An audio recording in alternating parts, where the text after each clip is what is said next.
Image encyclopedia.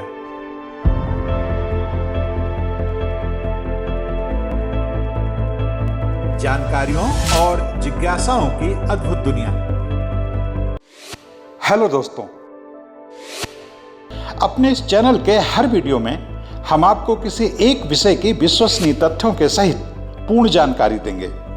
ऐसी जानकारी जिसकी तलाश में स्कूल कॉलेज के छात्रों से लेकर सभी तरह के प्रतियोगी छात्र रहते हैं। हमारी ये वीडियो उन लोगों के लिए भी बहुत उपयोगी साबित होंगे जो जनरल नॉलेज में रुचि रखते हैं और कौन बनेगा करोड़पति जैसे कार्यक्रमों में हिस्सा लेकर सफल होना चाहते हैं। तो दोस्तों, आइए आज का वीडियो शुरू करते हैं। लेकिन उससे पहले आपसे एक अनुरोध कि अगर अब तक आपने हमारे इस चैनल को सब्सक्राइब नहीं किया है तो कृपया कर लें और हाँ, बेल आइकन का बटन दबाना ना भूलें, जिससे हर नया वीडियो सबसे पहले आपको मिले। विलासिनी से लेकर रोहित शेखर तक को डीएनए तकनीक से आखिर कैसे मिला न्याय। नैना साहनी केस को हैदराबाद स्थित centre for molecular biological studies के तत्कालीन डीएनए प्रिंट विभाग के निदेशक लालजी सिंह को सौंपी गई। लालजी सिंह के नेतृत्व में फॉरेंसिक वैज्ञानिकों के एक दल ने नैना साहनी की जली भुनी हड्डियों से कुछ ऊतकों को इकट्ठा किया। इसके बाद शुरू हुई डीएनए प्रोफाइलिंग तकनीक के जरिए मामले की पड़ताल। लगभग 1 महीने बाद लालजी सिंह ने नैना साहनी के निकट परिजनों की प्रोटीन स्ट्रक्चर और इन ऊतकों की प्रोफाइलिंग के जरिए यह साबित कर दिया कि वास्तव में जला हुआ शरीर नैना साहनी का ही था। डीएनए जांच की विधि अमेरिका में खोजी गई। अमेरिका और ब्रिटेन में यह जांच पिछली सदी की 80 के दशक में ही अस्तित्व में आ गई थी। अमेरिका की खुफिया एजेंसी एफबीआई ने पिछली सदी में 80 के दशक में तमाम ऐसे मामलों का निपटारा डीएनए परीक्षण विधि से किया और अपराधियों की दुनिया में भूकंप आ गया, क्योंकि अब उनका बचना बहुत मुश्किल हो गया था। ब्रिटेन में भी इस विधि से सैकड़ों आपराधिक वारदातों का निपटान हुआ। लेकिन अमेरिका और ब्रिटेन के अलावा इस तकनीक में महारत हासिल करने वाला तीसरा देश भारत बना। भारत में डीएनए परीक्षणों की शुरुआत एक रोमांचक वारदात से हुई। साल 1989 में स्कूल में पढ़ने वाला एक लड़का हैदराबाद के निकट से कहीं लापता हो गया। कई दिनों तक घर वाले और पुलिस भी इस लड़के की खोजबीन में लगी रही, मगर उसका कहीं पता नहीं चला। लगभग 1 सप्ताह बाद स्कूल से थोड़ी दूर में ही मौजूद कूड़े के ढेर से हड्डियों का एक कंकाल बरामद हुआ। पुलिस को शक हुआ कि यह कंकाल खोए हुए छात्र का ही है, मगर यह बात आखिर किसी के गले कैसे उतरे। माँ बाप भी इस बात को मानने को राजी नहीं थे। उन्हीं दिनों हैदराबाद में डीएनए फिंगरप्रिंटिंग प्रयोगशाला पर काम शुरू हुआ था। अतः हैदराबाद की केंद्रीय फॉरेंसिक विज्ञान प्रयोगशाला में यह कंकाल लाया गया। प्रयोगशाला को उस कंकाल के खोए हुए छात्र के शव के होने या न होने की पुष्टि का कार्य सौंपा गया। यहाँ के प्रमुख डीएनए वैज्ञानिक लालजी सिंह ने उस कंकाल की हड्डियों से कुछ टिश्यूज इकट्ठा किए और खोए हुए छात्र के माँ बाप के रक्त नमूने लिए। इसके बाद उन्होंने अपनी डीएनए परीक्षण जांच शुरू कर दी। लगभग 1 हफ्ते बाद लालजी सिंह ने यह सिद्ध कर दिया कि वह कंकाल खोए हुए छात्र का ही था। भारत में डीएनए परीक्षण का यह पहला मामला था। इस परीक्षण के साथ ही हिंदुस्तान अमेरिका और ब्रिटेन के बाद दुनिया का तीसरा ऐसा मुल्क बन गया था जहां अपराधों की खोजबीन में डीएनए परीक्षणों की मदद का सिलसिला शुरू हुआ। पितृत्व के मामले में भी डीएनए जांच की शुरुआत उसी साल हुई, जब डीएनए जांच विधि के शुरू होने के कुछ ही दिनों के भीतर ही केरल की एक अदालत में अपने ढंग का एक अनूठा मामला आया। 28 साल की अविवाहित युवती विलासिनी ने अपने 4 साल के बेटे मनोज को न्यायालय में पेश किया। उसने दावा किया कि उसके बेटे का बाप कुम्हिरामन नामक व्यक्ति है, जो कि एक प्रसिद्ध ट्रांसपोर्टर है। कुम्हिरामन अपने क्षेत्र का एक दबंग व्यक्ति था। उसने उच्च राजनीतिक सामाजिक रिश्तों की बदौलत इस आरोप को सिरे से खारिज करवा दिया। वह पैसे वाला था और पुलिस तथा प्रशासन के लोग आसानी से उसके साथ हो सकते थे। चूंकि हिंदुस्तान की किसी अदालत में इस तरह का कोई मामला अभी तक सामने आया नहीं था, इस वजह से यह न केवल चौंकाने वाला मामला था, बल्कि न्यायिक प्रक्रिया की निष्पक्ष जांच के लिए भी एक चुनौती था। कुम्हिरामन बार बार और जोरदार ढंग से इस बात का खंडन कर रहा था कि विलासिनी का बेटा उसका बेटा है, बल्कि उसने तो विलासिनी पर उल्टे ब्लैकमेल करने का आरोप ही लगा दिया।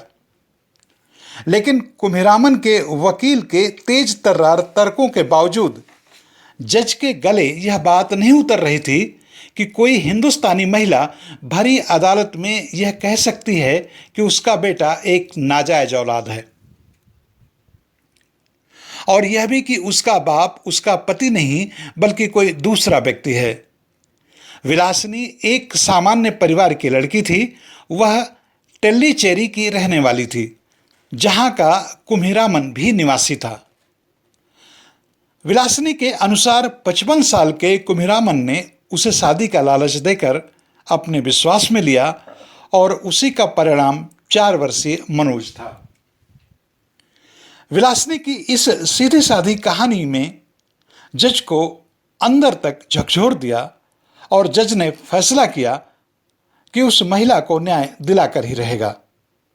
अंततः टेल्लीचेरी के चीफ जुडिशियल मजिस्ट्रेट ज्ञान सुदर्शनन ने आदेश दिया कि विलासिनी कुम्हिरामन एवं मनोज का डीएनए प्रिंट परीक्षण कराया जाए।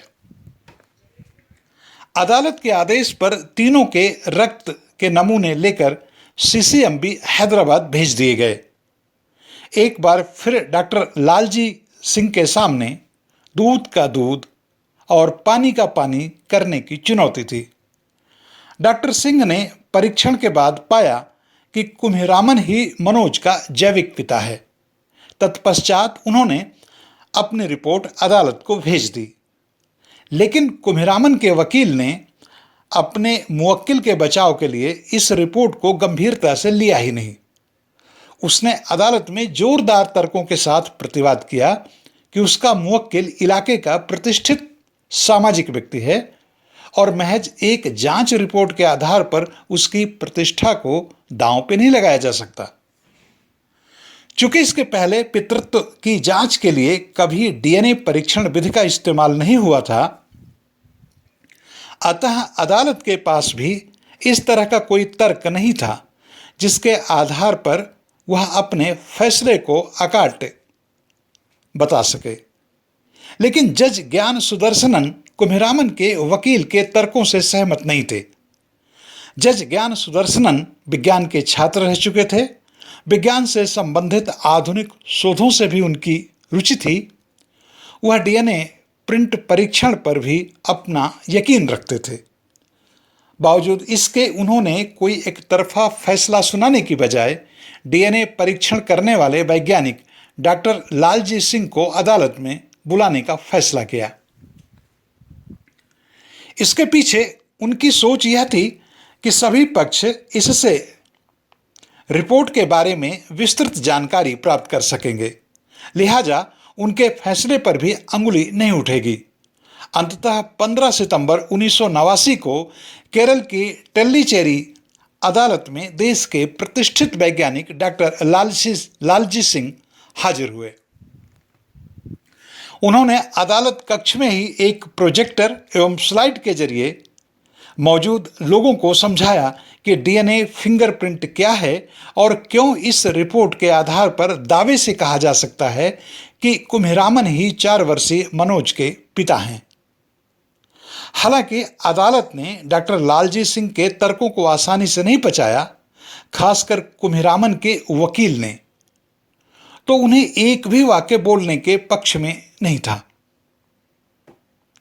डॉक्टर लालजी सिंह जब भी अपनी बात कहना शुरू करते, वह बीच में ही कोई ना कोई सवाल पूछकर व्यवधान खड़ा कर देता। इससे 1-2 बार तो डॉक्टर सिंह ने बीच में रुककर वकील के सवाल का जवाब दिया, लेकिन जब कुम्हिरामन का वकील बार बार उन्हें ध्यान बटाने के लिए सवाल दर सवाल छेड़ने लगा, तो लालजी सिंह ने जज से अनुरोध किया कि एक बार पहले उन्हें अपनी बात पूरी कहने दी जाए, इसके बाद ही किसी वकील का उनकी बात पर सवाल करने दिया जाए। जज ने उनके इस अनुरोध को स्वीकार कर लिया और उन्होंने कुम्हिरामन के वकील को सख्त निर्देश दिया कि जब तक डॉक्टर सिंह अपनी बात कह रहे हैं तब तक वह बीच में नहीं बोलेंगे। डॉक्टर लालजी सिंह ने जब अपनी बात समाप्त की तो वकीलों ने कई घंटों तक उनसे लंबिजरह की। उन्होंने प्रत्येक प्रश्न का तर्कसम्मत उत्तर दिया, जिससे न सिर्फ जज बल्कि अदालत में मौजूद सभी लोग संतुष्ट हुए। अतः 24 अप्रैल 1990 को अदालत ने डॉक्टर लालजी सिंह की रिपोर्ट को आधार मानते हुए विलासिनी के पक्ष में फैसला सुनाया। बाद में उच्च न्यायालय ने भी इस फैसले का अनुमोदन कर दिया। इस तरह पितृत्व के किसी मामले में पहली बार भारतीय न्यायिक व्यवस्था ने डीएनए रक्त परीक्षण को मान्यता दी। वास्तव में आज डीएनए रक्त परीक्षण एक ऐसा जुमला है जो हर पढ़े लिखे आदमी की जुबान में होता है। डीएनए परीक्षण विधि अब अदालत और वैज्ञानिकों के लिए ही नहीं, हमारे देश के आम पढ़े लिखे लोगों के लिए भी अनजानी चीज नहीं रह गई। मानव बम के रूप में राजीव गांधी की हत्या करने वाली महिला धानु के शव की पहचान उसी परीक्षण के सहारे हुई थी और खुद राजीव गांधी के शव के विभिन्न टुकड़ों को इसी तकनीक के जरिए जोड़ा गया था। बहुचर्चित तंदूर कांड के बारे में आपने ऊपर जिक्र सुन ही लिया है। प्रियदर्शनी मट्टू कांड, बेअंत सिंह की मानव बम द्वारा की गई हत्या सहित आज तक 2000 से भी ज्यादा ऐसे जटिल मामलों की ऐसे जटिल मामलों का निपटान इसी डीएनए परीक्षण विधि के जरिए हुआ है। इनमें से कई मामले तो इतने पेचीदा थे कि अगर डीएनए परीक्षण तकनीक नहीं होती तो शायद ही उनको सुलझाया जा सकता। पिछले 1 दशक में इस संबंध में जो मामला सबसे ज्यादा मशहूर रहा वह उत्तर प्रदेश और उत्तराखंड के पूर्व मुख्यमंत्री नारायण दत्त तिवारी का था, जो बार बार रोहित शेखर नाम के एक युवक के उस दावे को गलत बता रहे थे कि रोहित उनका जैविक बेटा है। रसूखदार होने के कारण एनडी तिवारी ने बार बार डीएनए परीक्षण से बचने के लिए अपनी ताकत झोंक दी, लेकिन अंततः उन्हें अदालत के सामने इसके लिए मजबूर होना पड़ा और डीएनए तकनीक ने साबित कर दिया कि रोहित शेखर सही कह रहे थे। हालांकि आज दोनों ही शख्स इस दुनिया में नहीं हैं, लेकिन डीएनए परीक्षण तकनीक को मजबूत बनाने वालों में उनका भी जबरदस्त योगदान है।